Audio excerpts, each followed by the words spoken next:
So I'm going to give you 2 examples, and I'd love for you to tell me which one of them is self-sabotage. So I have a big interview tomorrow. I'm nervous. My friend just asked me for a drink out. I'm going to go. I'm having a drink. I ended up having 2. I wake up. I have a hangover.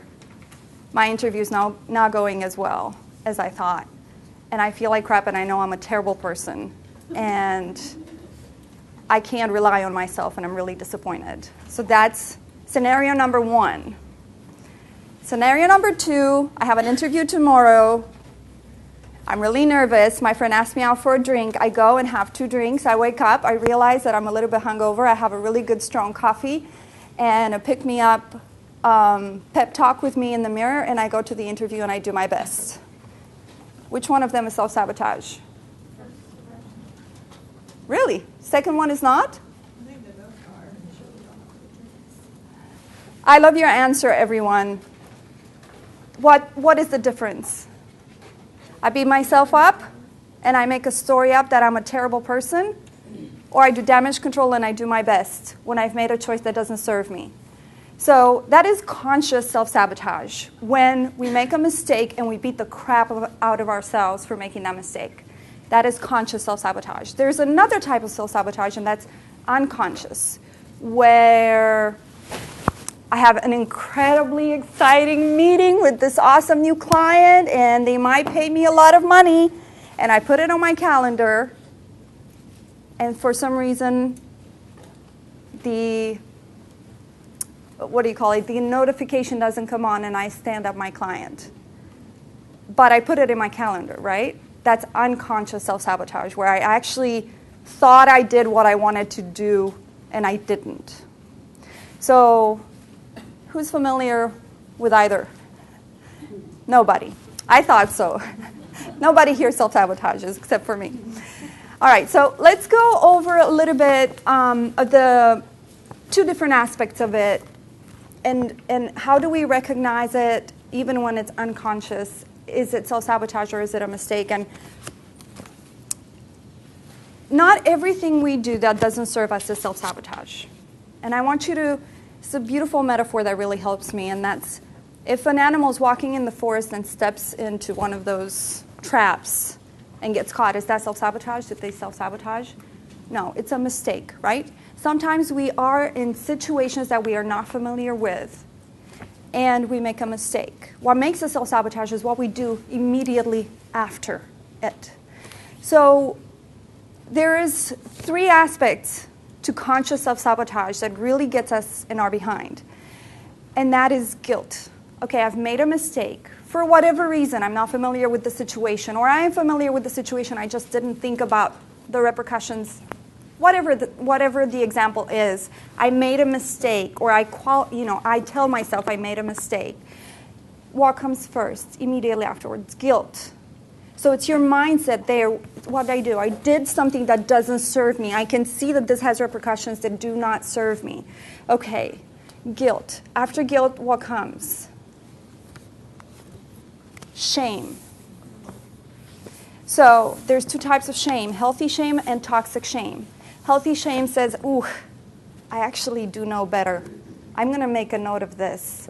I'm a bit ashamed. I knew about this. But next time, it's not going to happen again. So next time, I'm learning from this. So that's healthy shame. Shame is very necessary.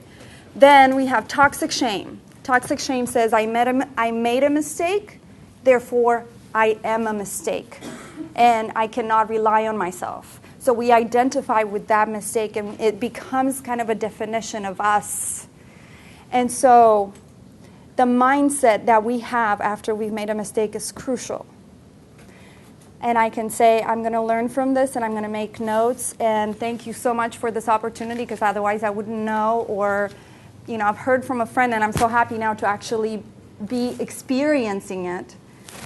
And then there's the toxic shame, and that comes a lot from how we were raised as well, where you made a mistake and somebody makes sure to drive it home and repeat it and punish you and ground you for 2 weeks, and you start thinking that way.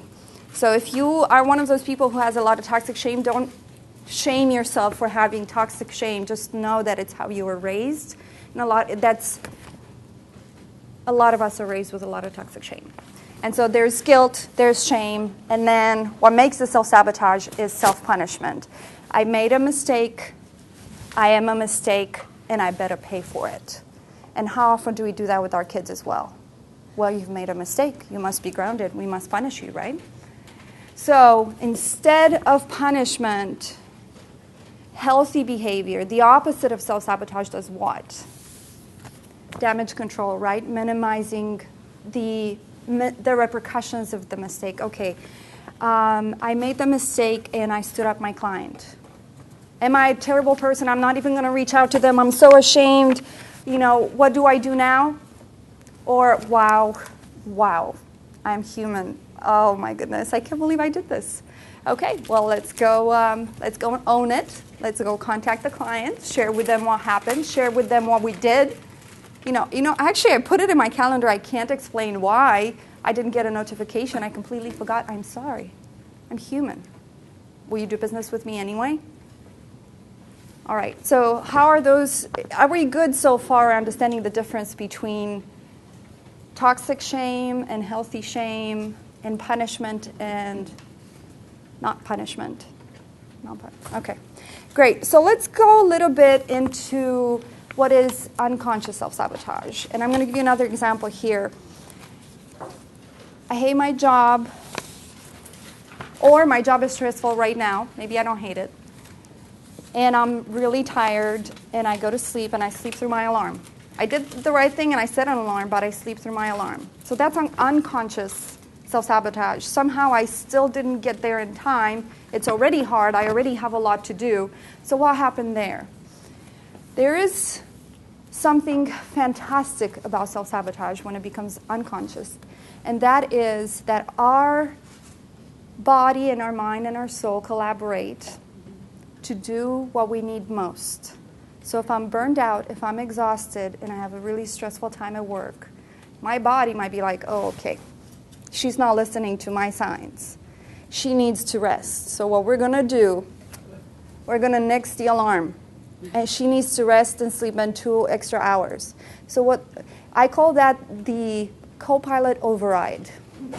When the actual pilot who's awake is not doing a good job of flying the airplane, the autopilot takes over and is like, no. We're going to crash into a wall if you don't change something. Has anyone taken a vacation finally and then gotten sick the next day? Right? So that is our body saying, you don't need to be getting on a plane and going to the Bahamas right now. You just need to rest. You just need to do nothing. So when I self-sabotage unconsciously, I actually become very grateful. And I thank you for not listening to this pilot and taking over. I see now. Thank you for forcing me to rest if it is, illness or whatever is coming up. So unconscious self-sabotage is meeting one need that is acute at the cost of the well-being of us as a person. So in that situation, when I'm burnt out and my body is tired and I sleep through my alarm, my acute need is rest. It has gotten to the point where my co-pilot needs to take over. It has gotten so acute that another part of me needs to make that decision for me today. So why do we do that? It's because we're not familiar with what we really need. I'm not in touch with myself. I'm not spending enough time with me to realize that I am burnt out and I'm exhausted. So another part of me that knows me better intervenes and makes that decision for me. Self-sabotage sometimes is the highest degree of self-care that we know how to offer ourselves, because we are disconnected from ourselves and we can't really identify what we need. We have to do it through our unconscious, and another part of us needs to make that decision. And the only way to change that is by getting in touch with our emotions, getting in touch with our needs. How do we know what we need?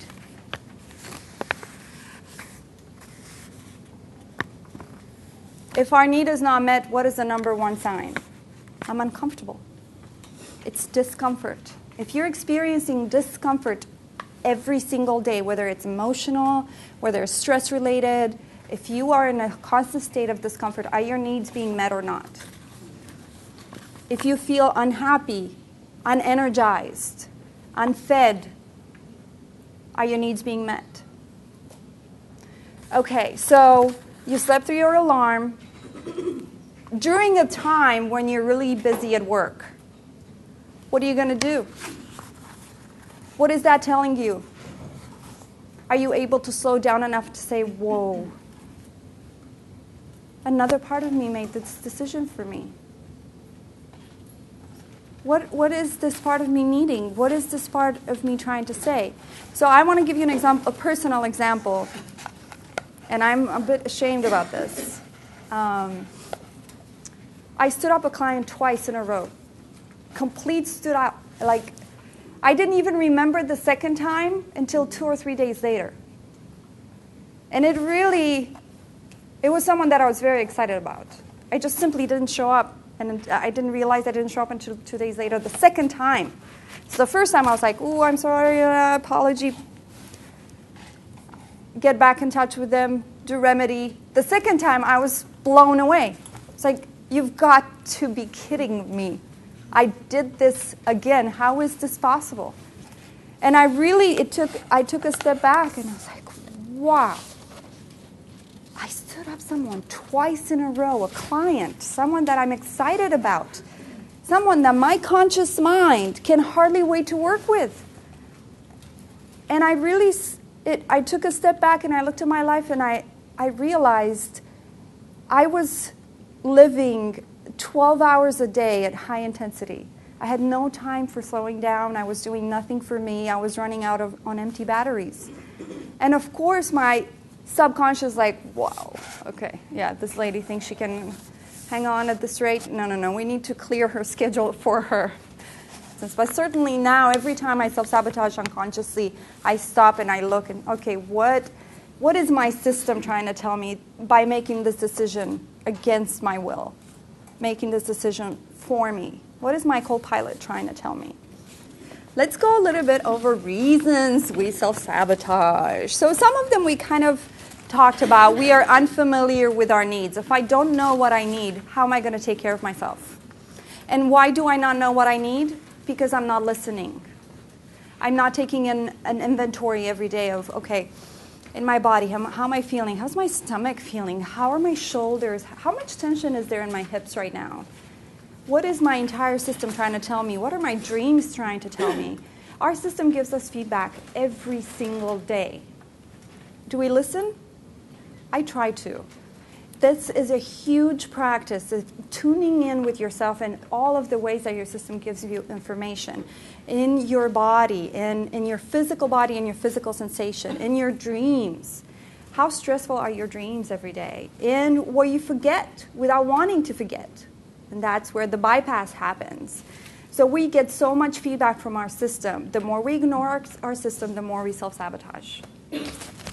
So we are unfamiliar with our needs, and we're unfamiliar with our needs because we're not used to listening to our needs. And that's where a daily tweak can be very helpful. I want to touch on another subject that nobody likes, another reason why we self-sabotage. Have you ever heard of the threshold for happiness? Sometimes we get so successful so fast we can't handle it. It's unfamiliar, it's so scary that our bypass system's like, oh, no, you're freaking out inside, and so I need to take over. We need to minimize that success. So for people who want to get successful overnight, I strongly discourage it. We handle much better growing constantly and consistently rather than being an overnight success. That's why people who win the lottery, we all know what happens with them. They end up being unhappy and wasting all that money. So we have a threshold for happiness. If you're doing great quickly and you're noticing you're sabotaging, just to know it might be quicker than you're able to process, and you might want to slow down a little bit. I know that sounds crazy, but I strongly recommend it. Consistent and constant growth is much easier for our system to handle than overnight growth. We use self-sabotage and particularly punishing ourselves to escape another pain. So a lot of times, because I'm an emotional health coach, I work with people who struggle with a particular emotion. And sometimes it's pain, it's emotional pain. We have emotional pain from a different area in our life, perhaps. It's not related to business. But if I self-sabotage in business, I can focus on that instead. And I can feel less of my pain, because then I can just punish myself. I made a mistake. I have something to punish myself for. If I do that, I won't feel my pain as much. We all know people who cut themselves. That's a metaphor for self-sabotage when we're trying to cover up a different pain. So what's happening in my life is so painful right now that I'd rather feel a different kind of pain that I'm in control of to be able to handle it. Does that make sense? So if you're noticing yourself sabotaging a lot, I would ask that question: is there another pain that I'm trying to cover up by creating this other pain that I'm actually in control of? We really like to be in control. We'd rather feel pain that we're in control of than feel pain that we're out of control of. Another way that is painful for me to talk about, because I can relate to it, it's self-sabotage is a way we pay attention to ourselves. And I remember a time when I was a child when I felt like my mom wasn't available for me, so I faked that I was sick. So she would come to me and give me her love and attention. Because when I was sick, she was always there. But if she was busy and I wasn't sick and I was fine, sometimes she wouldn't have time to come and give me the attention I wanted. And so that, when I was a little girl, I didn't know how to self-sabotage enough to make myself sick. I would fake it. But now, if we're used to getting attention in a negative way, if we're used to getting attention from our parents through punishment, we've learned that that's one way we can get attention, so we carry on that behavior from our parents, and we behave that way with ourselves. So I need attention from myself. I'm ignoring myself and all these signs that my system is giving me. So what can I do? Why don't I make a mistake so I can punish myself, so that way I'm actually paying attention to myself? And finally, how to minimize self-sabotage. So if I were to condense the ways to minimize self-sabotage, are two. One is impeccable self-care. You start going towards impeccable self-care because it's a journey. It's never going to stop. You're never going to be like, oh, I am impeccably taking care of myself right now. That never happens, because our needs change constantly, because our life changes constantly. We're dynamic human beings. So you start the journey towards impeccable self-care. What does that mean? Every single day, first thing I do is, what do you need today? Checking in, listening to our system. What is the feedback that I'm getting? What is the feedback I'm getting when I'm hanging out with my coworkers after work? How does it feel in my body? So impeccable self-care is listening, tuning in, finding out what our needs are, paying attention to our needs, and then finding ways to fulfill those needs that serve all of us, not just part of us. And the second one, impeccable self-care, is number one. And two, you're going to like this one. It's unconditional positive self-regard. Unconditional positive self-regard. No matter what I do, I have to be there for myself as the most loving and the most kind parent I could ever hope for. I get to parent myself every day. I made a mistake? Okay. What would the kindest, most loving parent I would ever wish for do or say to me in that situation? Is she going to punish me? He, she punish me? And tell me what a terrible person I am? How I'm a screw up? No. I'm going to sit me down. I'm going to be like, wow, you made this choice. Interesting. What do you think this choice is saying? Wow, I didn't realize you needed that. You needed that. Let's find ways to give you that, whatever that is. So unconditional positive self-regard says that no matter what I do, I will be there for myself in the highest form possible. I will love myself unconditionally. And when I fail and I'm human and I make mistakes, that's when I give myself the most support as opposed to the most beating up. I'll give you another example of unconscious self-sabotage. That was incredibly difficult for me to forgive myself. I'm shooting a wedding. I have 2 cameras.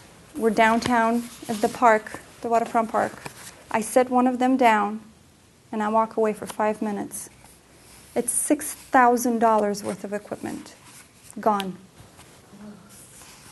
My baby, so I have 2 cameras. I call them my babies. One of them is gone. I cannot tell you the things that my mind went through. I don't have any children, but I'm like, if you had children, you would let them alone in the park and they would be gone, and what would you do right now? And so there was a lot of, it was very hard to forgive myself. It was, how could you do that? How could you do that? And I had a friend, and I was telling her, how could I do that? And how terrible of a person I am for sabotaging myself in this form. And she said, and I don't know if I can say it without getting emotional because it's still so powerful. She said, well, I forgive you. And that act of love, of unconditional love, it changed my life. It was something I couldn't give myself in that moment. I couldn't say, well, I forgive you. I love you. Okay, you lost $6,000 worth of equipment and your main camera. I forgive you. I know you didn't want to. I trust that. Let's put labels on it from now on, so if you do lose it, someone knows how to get in touch with you. And so ever since that day, I want to be that friend for me. I don't want to depend on the possibility that I'll have a kind and loving enough friend to say that to me, to forgive myself. I want to do that. And to me, that is unconditional positive self-regard. No matter how low I get, I'm still a human being, and someone else has done it before. There is nothing I can do, no way I can screw up that someone hasn't done it before. Maybe if I'm Hitler. Well, he's done it. So anyway, I'm not going to do that. But I do walk on the path to unconditional positive self-regard every day. And it's a journey, and there are days when I can't get there. I can't say that I forgive you and I love you and it's okay. And that's when I call my friend. Or I try to find that from a different source. And we all have loving friends who are willing to say, I forgive you when we're down on ourselves. So tap into your resources if you find yourself in that situation. Deanna, thank you. That was wonderful. Thank you so much. Thank you.